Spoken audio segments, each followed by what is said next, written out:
सुनो भाई, अभी कुछ दिनों से मैंने योग वासिष्ठ पढ़ना शुरू किया है। बहुत उच्च स्तर की आध्यात्मिक पुस्तक है। इसका प्रवचनों में हमने तो कहीं नहीं सुना कोई इसका जिक्र होता हो। भगवान राम और वशिष्ठ का संवाद है। भगवान राम को इसे पढ़ने के लिए कहा गया था। इसी से अंदाजा लगा सकते हैं कि कितने उच्च स्तर की बात। वैराग्य प्रकरण चल रहा है। विषय है धन संपत्ति तथा आयु की निस्सारता एवं दुख रूपता का वर्णन। श्री राम जी कहते हैं,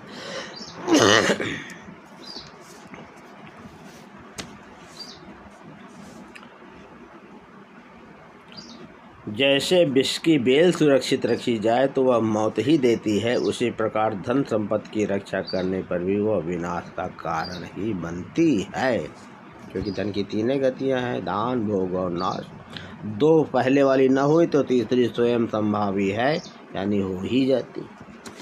जो धन संपत्ति से युक्त होकर भी जनता की निंदा का पात्र न हो, ये मिनिस्टर और ये जो MLC हो क्या होते, सांसद और विधायक, इनके लिए कही जा रही बात, पैसे वालों के लिए। जो धन संपत्ति से युक्त होकर भी जनता की निंदा का पात्र न हो, शूरवीर होकर भी अपने ही मुँह से अपनी बढ़ा चढ़ा कर प्रशंसा न करता हो कि हम ही बहुत बड़े वीर हैं।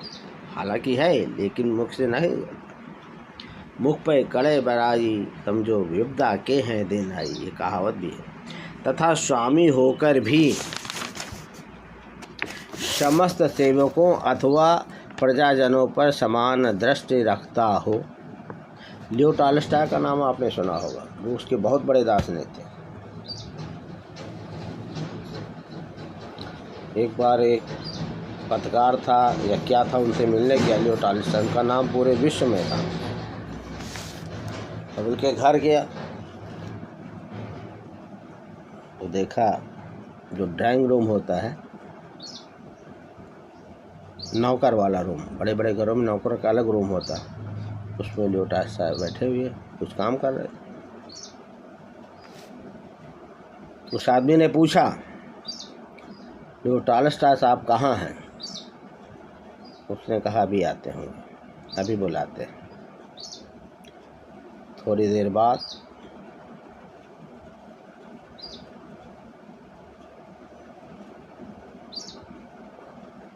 जब काम से कर चुके तो उन्होंने कहा, लियो टॉलस्टॉय मैं हूँ।